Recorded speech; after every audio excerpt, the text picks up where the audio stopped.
Hi, I'm Andy Johnston with your Grand Rapids Chamber, and I'm really excited to have with me Ana Ramirez-Saenz for this edition of Chamber Voices. Ana is the founder and CEO of Fuente Consulting, a management consulting firm, and Fuente Communications, a language services provider of translation, interpretation, and multimedia services, a business we've done business with at the Chamber. And Ana is also a Chamber board member. Thank you for joining us. Thank you, Andy. It's great to be here.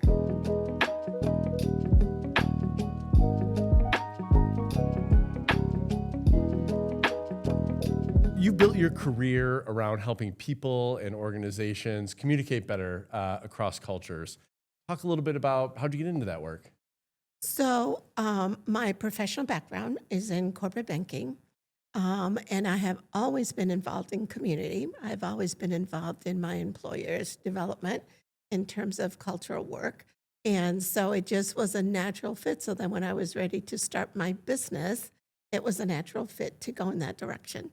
What was the impetus to start your own business? Because that's a scary thing to go out on your own, hang your own shingle out, be your own boss. I had always wanted to own my own business, but when my daughter was ready to go to kindergarten, 4 or 5, we decided that that was the right time because my experience was very different. I come from a single parent home and I grew up in a single parent home. And so my mom, bless her soul, wasn't able to be at all of my parent teacher conferences, wasn't able to be in all of my sports events and so forth. And so she did great. She did the best for us, but I wanted a little different experience for our daughter. Oh, that's really Yeah. exciting. And when it comes to cross-cultural communication, talk a little bit about how that helps to drive stronger teams.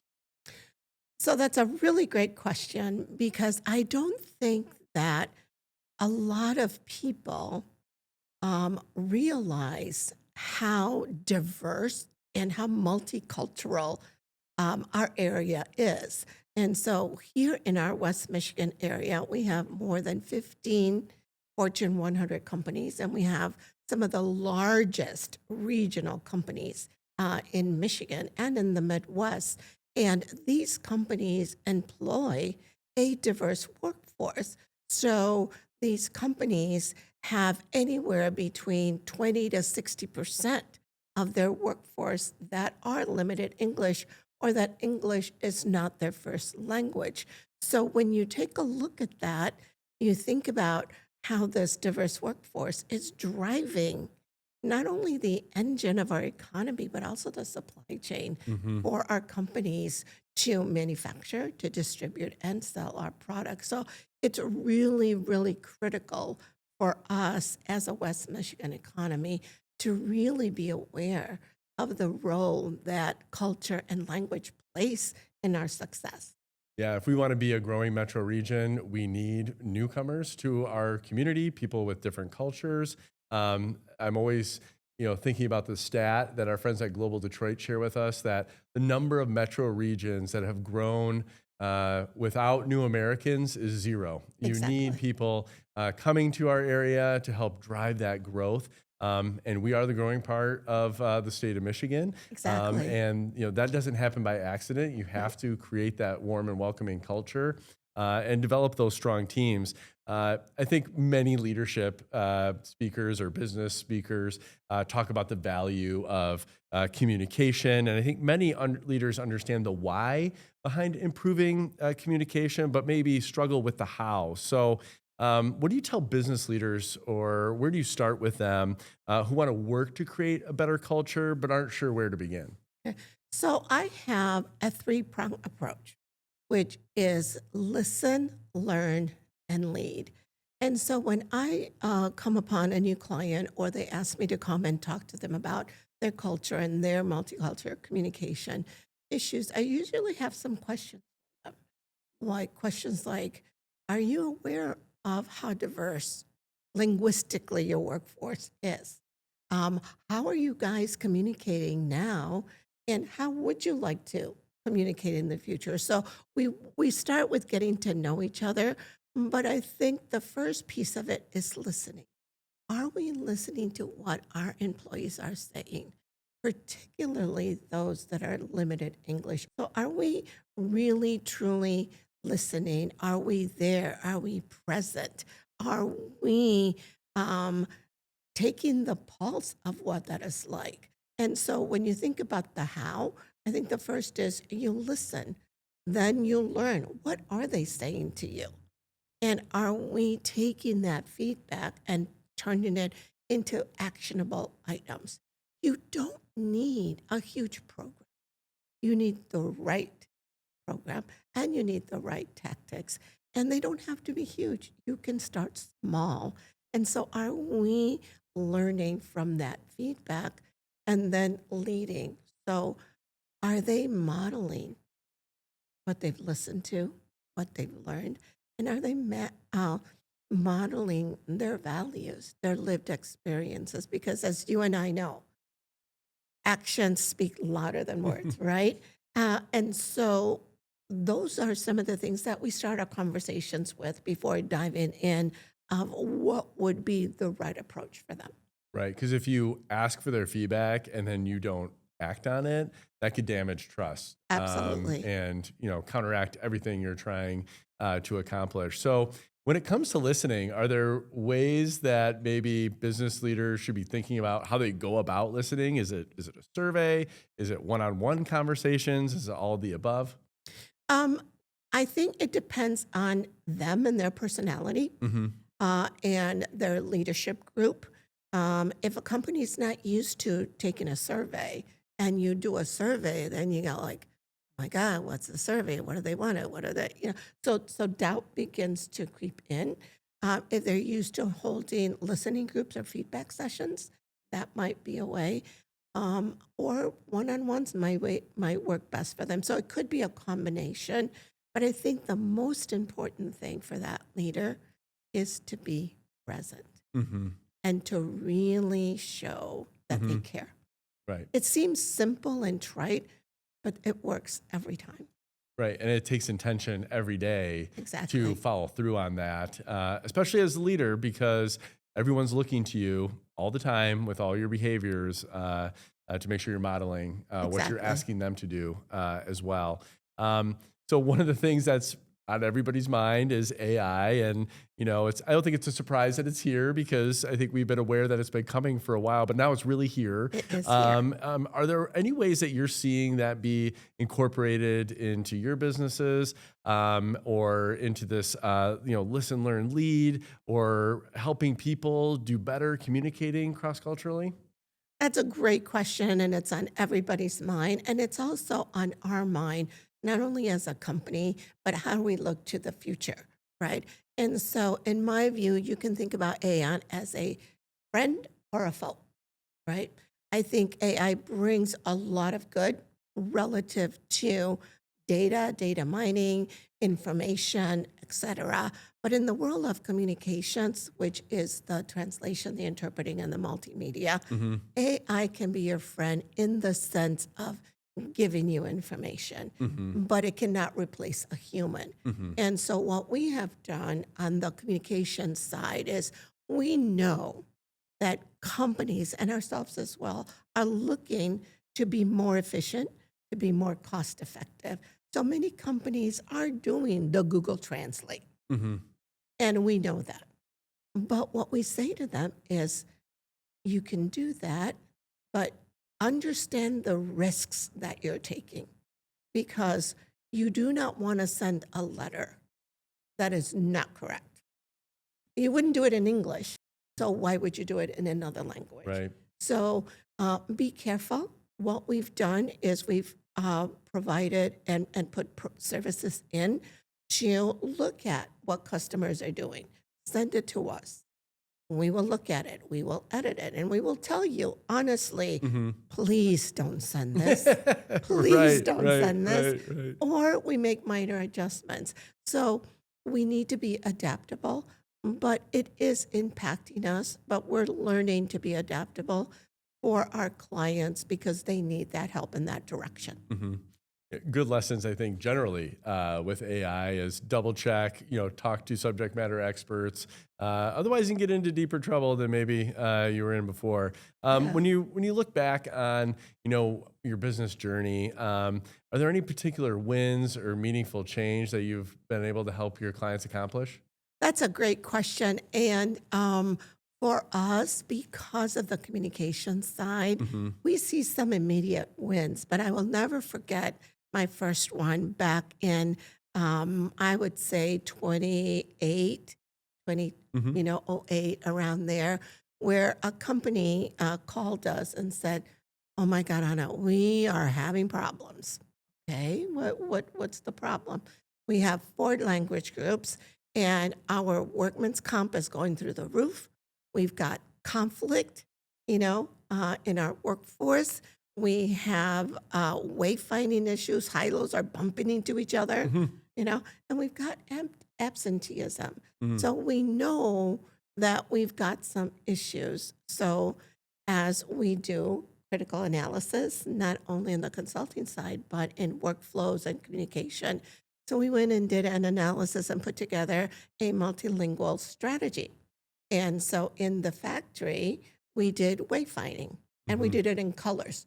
So let's say Spanish was green, Rwanda was yellow, Swahili was purple, Hmm. right?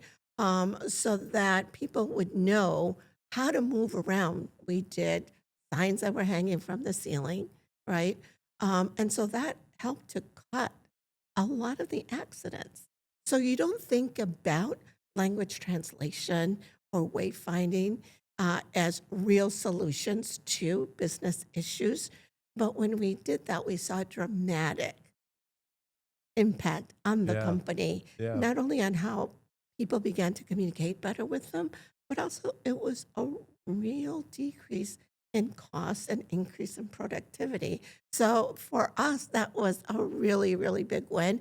And I still have them as my clients, and we always go back to that Right. initial touch point. Oh, that's wonderful. Yeah. So, for leaders that are watching this, what's one action they might be able to take today to make their workplace more connected, more welcoming? I think that one of the things that sounds really, again, really simple, but I think that leader has to show up, Hmm. has to show that they themselves are aware, Hmm. that they themselves have some cultural intelligence. And many, many of our leaders do. Many of our leaders do.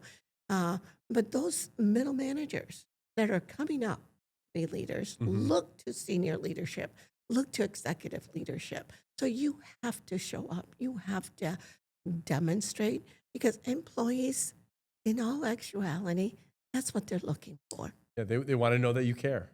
They want to know that you care. So I think starting there and then modeling that behavior and setting the expectations for leaders that are coming, you know, um, behind them, and they're going to take those leadership positions, Mhm. holding them accountable to those same standards. Well, you, with your investment in the chamber, you've been showing up. What's one thing you might share with a business that's a future member of the chamber or thinking about joining as a way to get engaged and the benefit of that? Oh my God, I am like the biggest chamber Thank you. champion, right? So I have to take you back to when I joined.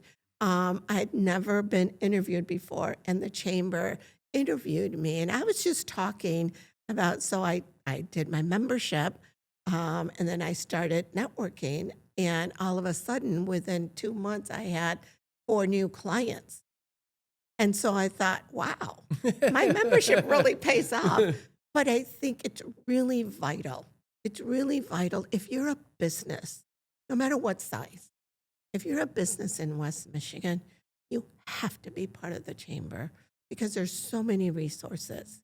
And if you can't afford it, I know that there are ways for people to engage within the chamber, but it is vital. And not because I'm a member or I'm on the board, but for me, as a smaller type business, it has been vital to our growth, to our presence, to our development.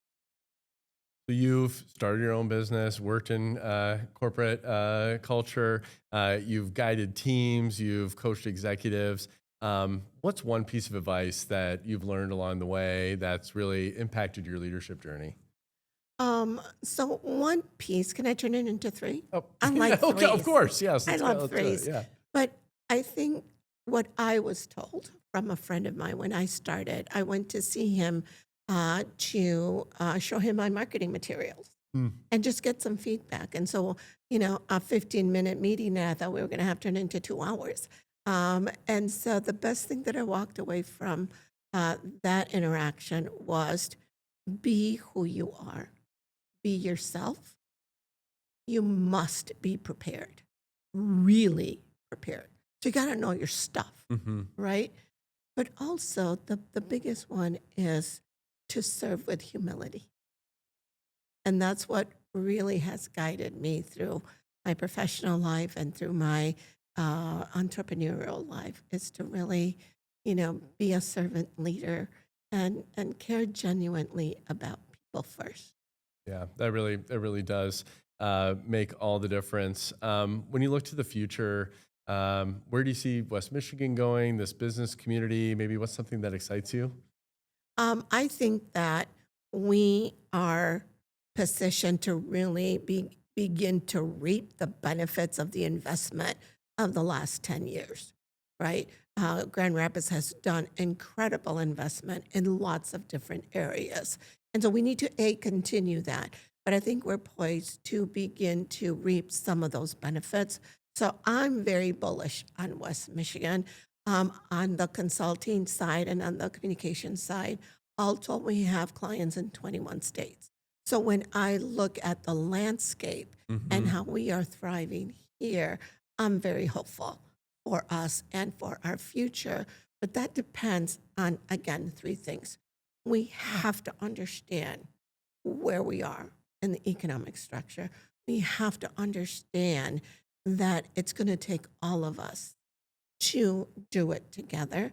And like you said earlier, we have to show and live that we are a welcoming community And to continue to do that. what you help companies and leaders do is help their teammates achieve their full potential, right? Absolutely. And that's one of the things when you talk to John Maxwell or these other leadership gurus. They talk about your team members. They want to know that you care, that you're interested, and that you're going to help them reach their full potential. Exactly. And that's what you're helping other businesses do every day, and helping to contribute to that growing West Michigan. It's exciting. It is, right? And I think sometimes when we think about our business community, business really is about those people, helping to drive solutions every day, and then working together. Absolutely. And you're helping them work together better. So it's got to be incredibly gratifying as you look back on your career and then look ahead to what's coming next. Yeah, I love what I do. I'm passionate about what I do. The mission of our organization is to bridge cultures and simplify communication for all. And we do that every day. And so I had a wonderful corporate career that really prepared me to what I am doing today. So I am really excited about our future, not only as a company, but in West Michigan. So if you want to help your team work better together, achieve more, contact Ana and Fuente, and they'd be happy to help you. And thank you so much for tuning into Chamber of Voices. If you want to engage more in your Grand Rapids Chamber, just take a walk over to grandrapids.org to find out more.